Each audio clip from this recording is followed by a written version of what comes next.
ยังฝากให้น้องพันนี่แหละกล้องขนาดนี้แหละโมหูยังคือการไอ้กับบอดเบิงคือกันเฮ้ยเดี๋ยวมันบริมีแต่เสื้อผ้านี่โอ้โหเดี๋ยวทำไรอ่ะปอลายแท้นี่เดี๋ยวมันยังนี่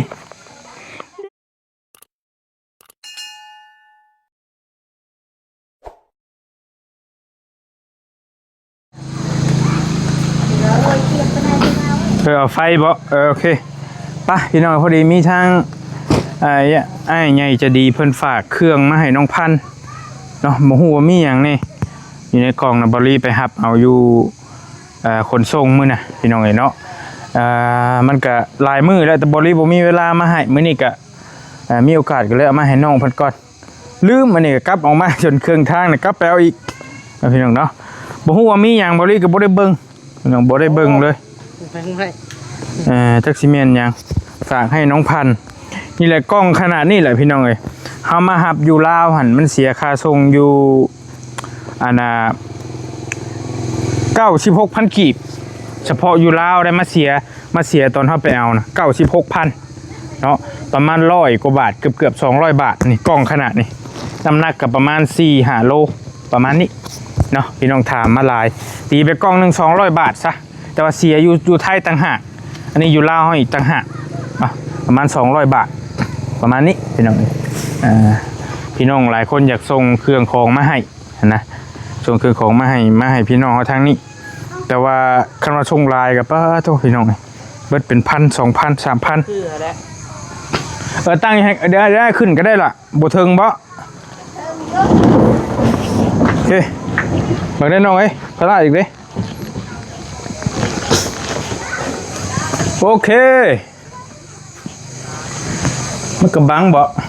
ที่มาแบบอยู่พุ่นบ่อยู่พุ่นก็ได้อยู่พุ่นแหละโอเคโอ้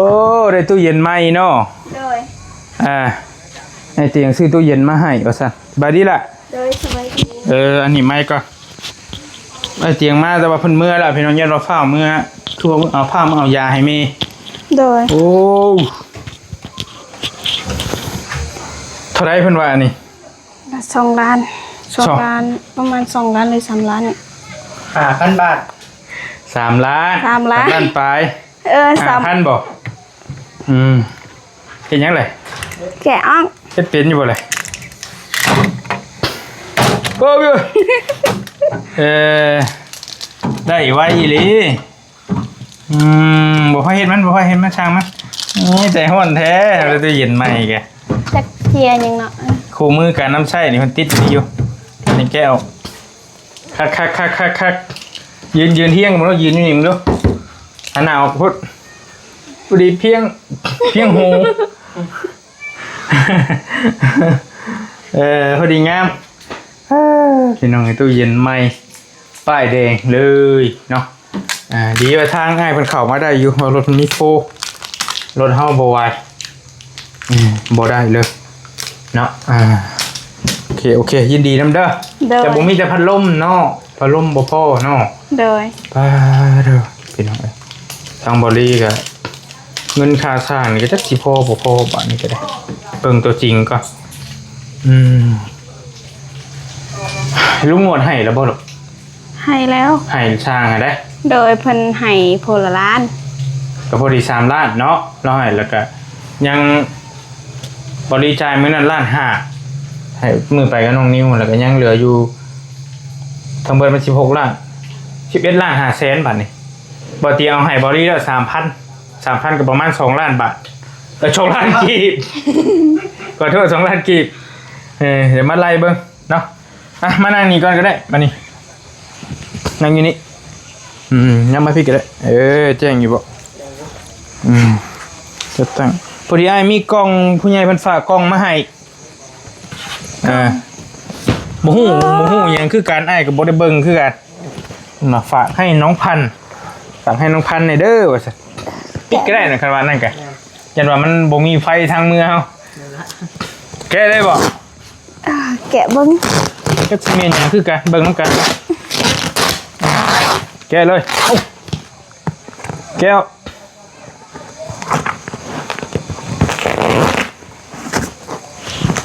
หนึ่งสอง โอ้จับมือบ่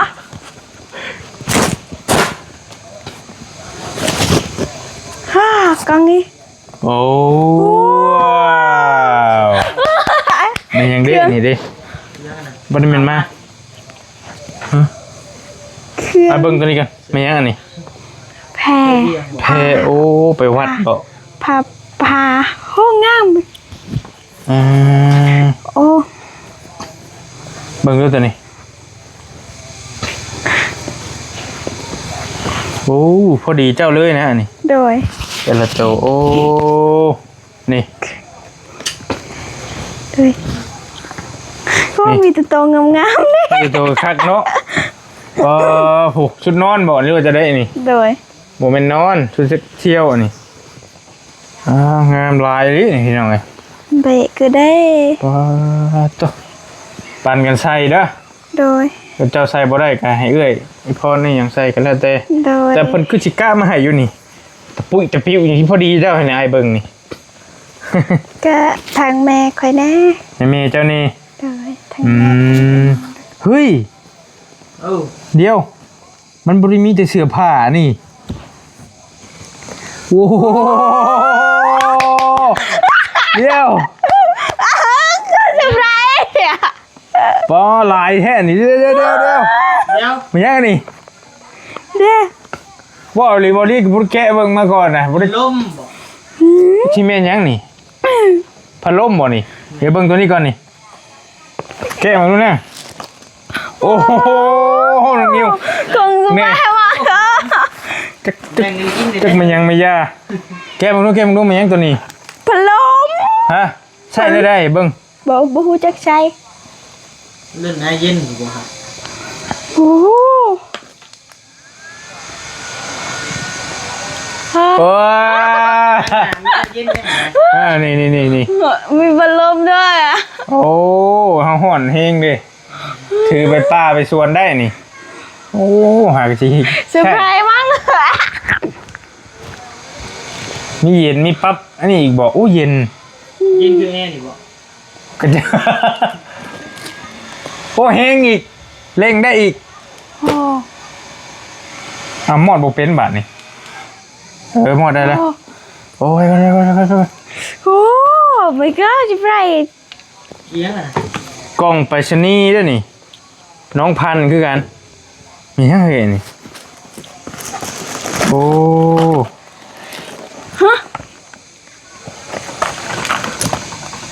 ว้า บ่ เคสโทรศัพท์ เคสโทรศัพท์ เป็นเคสอ๋อแสดงว่าจะได้เพิ่นเห็นบอลลี่ซื้อโทรศัพท์ โดย ซื้อมาให้มันบ่มีเคส โดย โดย เพิ่นเลยฝากเคสมาให้ โอ้ยเซอร์ไพ ใช้ ร โทร ส์ ศัพท์จ้ะ อยู่ อยู่ เพื่อ พุ่ น นบ่โชคดีอยู่ รุ่นบ่ ถือมัน2ปองได้นี่2ปองนี่ได้นี่ ทางเพิ่นทางจุ๊บ แม่นโอ้เป็นเคสโทรศัพท์เมียนี่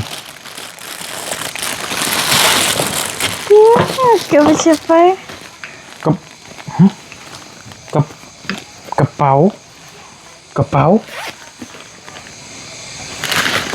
โอ้ตุ๊กตา โอ้ยไม่ได้ติดตัวมากเลย บ่ อ้า มีหยังอันนี้สายมันน่ะนี่ โอ้ เป็นแต่ของใหม่เบิดเลย โอ้ว้าว เสื้อผ้านี่มันใหม่ทั้งนั้นเลยพี่น้องเอ้ยนี่ เต็มใจ นี่ ดีใจ อ๋อนี่นะ ดีใจ อ๋อ เครื่องเนี่ย นี่เป็นของผู้หญิงยางรัดผม ไว้ ผ้าปิดปากบ่เมียนี่สีย้อมผม ชียอมผม แม่นบ่ ชียอม กิบ กิบ เพลงทุกแควนี่ถูได้คนนะขออนุญาตเด้อพี่น้องเด้อหยอกน้องเพิ่นโอ้ว้าขนมมานี่ ขนมก็ใช่ตีเล็บ ตัดเล็บมีครบทุกแบบจิ้มเล็บจิ้มหูจิ้มหยังก็แล้วแต่ขนม เนาะ เฮ้ยเก่าย าสีฟันโอ้โหอันนี้ขนมนี่ไงยาสีฟันก็ใช้ได้เป็น2 เดือนแป้งพ่นบอกมาด้วยยังนี่ล่ะแป้งระงับหน้ามันเพื่อลดการเกิดสิวได้เป็นหินสิวจะลายเนี่ย โอ้ลายนี่ผีนี่ก็4-5 ครับ เกือบเตะเต็มเล นี่ ย ขนมอีกนี่ไงมีหยังบัดสุดท้ายมีหยังบัด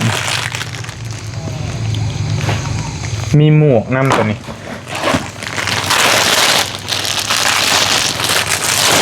เป็นแบบนี้นี่ไม่ก็ไม่ก็ลายเพื่อนที่อันนี้ไม่เลย ไปเหมือนเลยอ่ะ เอาพัน ฮะ เสือไหม้เลยเด้อนี่เสือเบาะ เชื่อ โอ้ โอ้ยตื่นใจสีดำ นี่กระดำนี่ เออ หมวกโอ้ใส่มึงดูขออนุญาตตอนนี้มีเชือกนี่ช้อนอยู่ที่ขอโทษเด้อจะลองสวมเบิ่งลองใส่เบิ่งพอดีอยู่บ่ใส่ให้เป็นเบิ่งเนี่ยตอนกล้องไอยูนให้มันจะได้เห็นเนาะโอ้ลายเฮงโอ้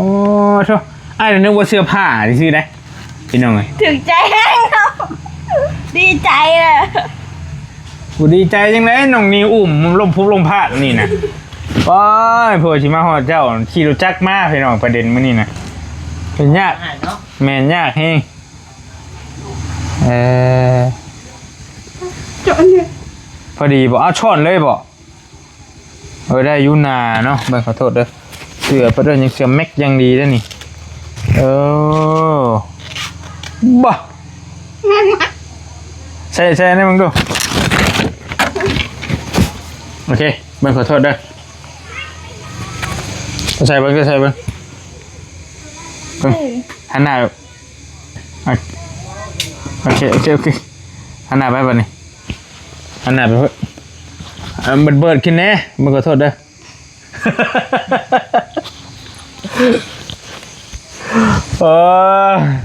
โอเค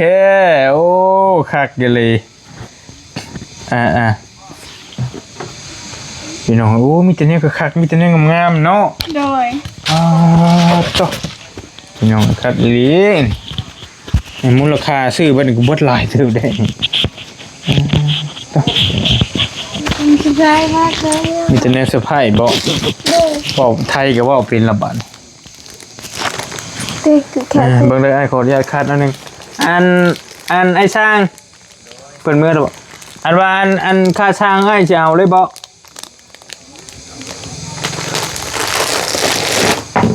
หรือว่าให้เฮามื้อให้อยู่บ้าน โอ้เกิดอันแชมก็หาได้ อยู่บ้านเนาะ แชมเกิดไหน โอ้เจ้าโอเคสินะ อันนี้เก็บไปกระดำ พอดีทำไอ้ช่างเพื่อนพี่น้องเพราะว่าแต่เราว่าเอาค่าช่างบริษัทเอาให้เลยเพราะว่ายันบางทียันเขาคาวิยันบริมานะกันนั่นกะใครอยู่บ้านบ่เป็นยังใกล้กันอยู่บ้านใกล้จะเรียนไปให้เราอยู่ซิโน่ก็ได้จังว่ากันเพราะว่าเราก็อย่ามันถือยากเก็บยากแหละเผื่อมันจะได้ขนมก็มีแต่คองคักๆเองพี่น้องนะขนมมีแต่แนวแซ่บๆโอ้จะกินก่อนเพราะว่าเป็นเจ้าภาพเด้กินมาก่อนแล้วกินไอ้คอเลยเด้อคอมันเป็นของเราต้องคอแล้วก่อนครับ น้องนิ้วขอให้น้องนิ้วด้วยเนาะ ได้ มาโน่นน่ะไปเบิ้ลนะเบิ้ลโอเค ยังหมักนะ ขอบใจด้วยเดี๋ยวเฮ้ขนมไทย พร้อมแล้ว เบิ้ลอย่างชิพันซีในเด้อแขวเด้อมันชิบูซีได้แขวเด้นี่โอ้คัก ได้แต่แนวกะคักเนาะเพิ่นน่ะ สีย้อมผมก็มีหมวกก็มีมาขอโทษเด้อบนลมพดหัวไอ้เลยเสือก็มีแต่ตัวใหม่ๆมึงก็เสือใหม่ทั้งนั้นเลยเด้นี่เป็นยังไงนี่นี่ยังขิวอู้อยู่เพิ่นซื้อใหม่ได้เด้นี่คักอีหลีน้องพันธุ์ลายเฮ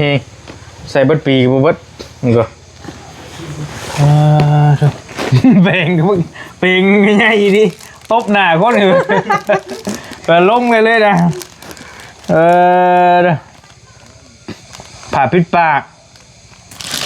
หรือว่าผ้าปิดจมูกว่าเต็มมันก็ได้แมสแมสได้หลายอย่างเนาะแมสก็ได้ผ้าปิดจมูกไปอะไรบะเปิดตัวนี้ปิดกดบาทเดียวทางนี้โอเคบ่กี่ง่ายคือกดได้อยู่ยันแบกบัตรเด้แต่ว่าจะฉากเอาเด้อฉากนี้เด้อมีมังสะอยู่มันรุ่นมีอันลมเย็นคือแอร์ที่อื่นจังว่านี่นะมันเย็นครับสบายเบิ่งในเล็กหนาเนี่ยเย็นแบบ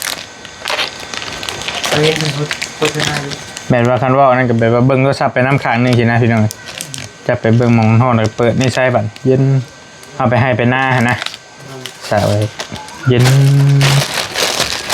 โอ้มีความเฮงมันโอ้ห้องไหน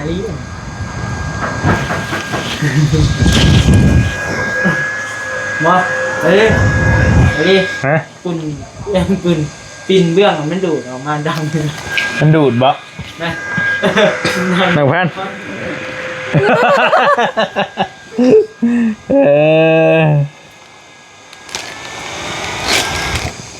โอเควิธีใช้เดี๋ยวจะบีบบาทหนึ่งบีบแล้วบีบบาทเดียวพอจะบีบมันบีบบูมเข้านะมันจะแห้งขึ้นบีบแห้งขึ้นบีบปิดเดี๋ยวจะได้ความแห้งจะได้กันเล่งเอาจนมันดับเองโดยโอเคเนาะเคสกับ2 อันถึกแล้วเพราะไอ้เป็นสร้างมาเป็นของ A07 นี่ด้วยนี่มีชื่อรุ่นมันยังดีเลยจากตัวบริว่าจะมาเปลี่ยนหาชื่อให้กับมือนั่นมือนี่อยู่บริซื้อมันบ่ถึกตัวเพิ่นแถมมาให้ฮะอันนี้จะใช้กี่นี่บ่เด้มากับมันบ่เด้อเพิ่นใส่กระเป๋านะฮะ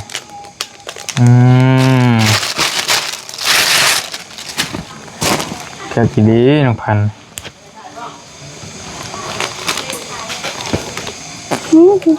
จะเอาอะไรวะ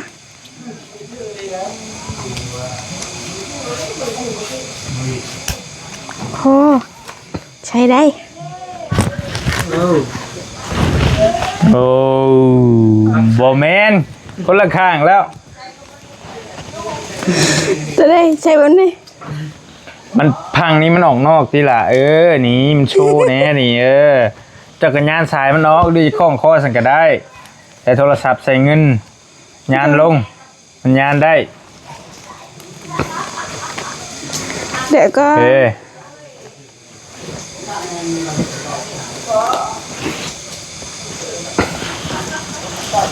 แค่ได้เราจะยานเนาะเด้อที่ไปเบิ้ง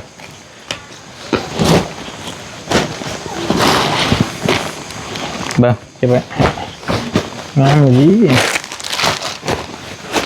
เห็ดแบบนี้เนาะเก็บไว้ให้กันโอ้ยานเนาะยานโบเป็นบ่อักเลยว่าใหญ่เลยเจ้าก็เลยยานโบเป็นอยู่นี่ก็ได้เนาะปั๊บ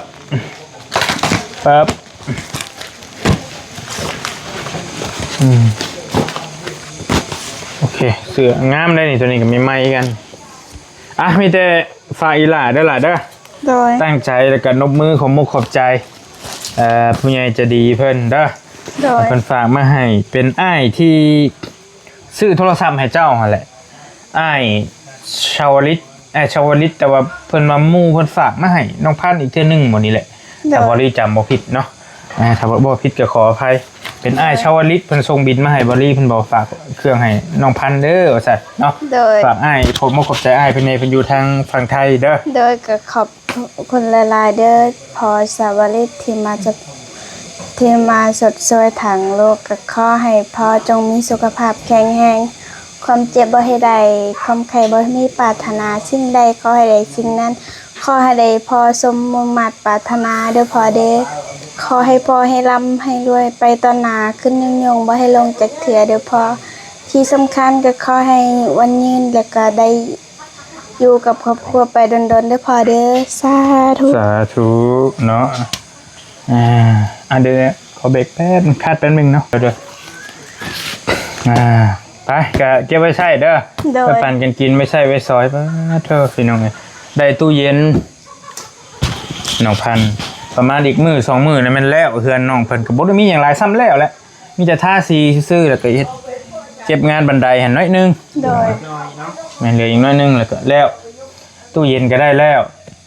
คันสิย่างก็ยังไฟฟ้าเนาะ โดย ไฟฟ้ากับพัดลมยังบ่ทันมีพี่น้องยังบ่ทันมีพัดลมเบิ่งก่อนตอนแรกเงินน้ำบริหันบริสิตอนแรกบริวิชิมาจ่ายค่าสร้างเลยแต่ว่าสร้างคนบ่ทันเอาตำรวจเป็นยันรักษาเงินเนี่ยมันอยู่มันไม่มองเก็บมองกรรมก็เลยว่าอันนั้นก็จะเสียหายแล้วลำหลังก็ได้เป็นยาพี่น้องเลยก็แล้วก็สิได้ขึ้นเลยแหละพังเบิ่งนี่ก็จังว่ากันเพราะว่ามันก็มื้อที่7นี่ก็ออกพรรษาแต่ว่ากลางพรรษานะเพิ่นว่าบ่อยากขึ้นเป็นได้แต่ว่ามันก็คือเหมาะเจาะแล้วนะเดือนพันนี่ เขาที่เนี่ย แม่นแล้วอีกมือ2 มื้อก็แม่นว่าออกพรรษาพอดีเลยนะเฮายังออกเฮาจะขึ้นมื้อใดก็จังค่อยหากันบัดนี้เลิกหายามก็จังว่ากันกับพอดีแล้วให้ทางแห้งแน่